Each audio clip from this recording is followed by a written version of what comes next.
I'm really not sure if most people follow the National Health Department and some of the things that they're talking about these days, but I understand there's a growing epidemic that's affecting thousands and thousands of people, not only in our own country, but across the world. It's called LES. It's an acronym which means lazy ear syndrome. Lots of teenagers have it, especially when you ask them to do certain things like take out the garbage, or too much Facebook, or be home at 10:30, and it often triggers LES. But LES is not a sickness left in childhood. In fact, the syndrome can become a lifetime plague, or in some cases, it's a convenience for people, depending on how you look at it. Like most syndromes, lazy ear syndrome develops in stages. First, we just pretend we're not hearing the message or the truths, and then we turn them out because we don't like what we hear. LES kicks in and we become protected from whatever we rather not address.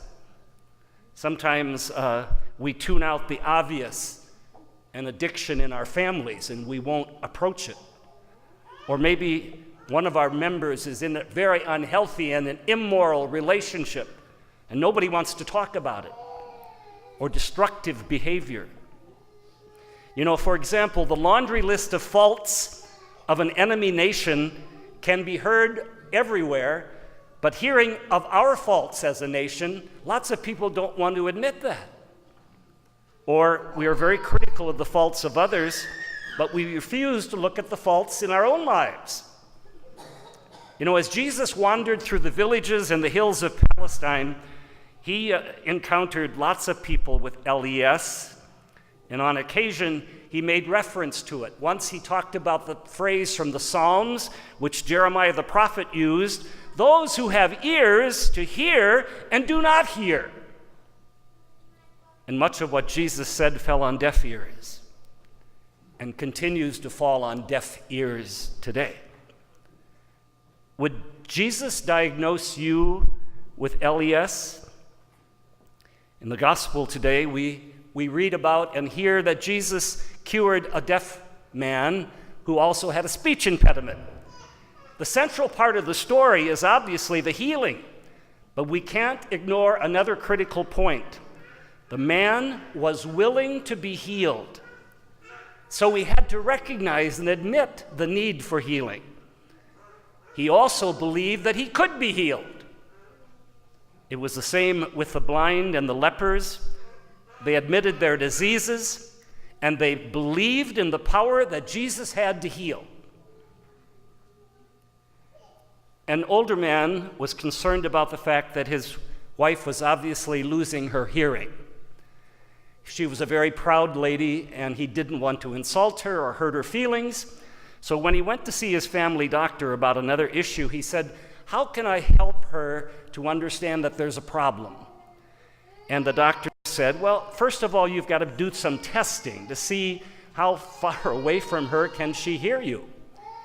He said he would do that. So that evening when he was sitting in his recliner in the living room, his wife was making supper in the kitchen. About 100 feet away from her, he said, "Honey, what's for dinner?" She didn't answer. So he moved into the next room, the dining room, less than 50 feet from her, and said, "Honey, what's for dinner?" She didn't answer. So then he moved closer to her at the kitchen door and said, "Honey, what's for dinner?" Finally, he went up right behind her. She was stirring the gravy, and he said, "Honey, what's for dinner?" And she turned around and said, "Elmer, for the 4th time, it's chicken."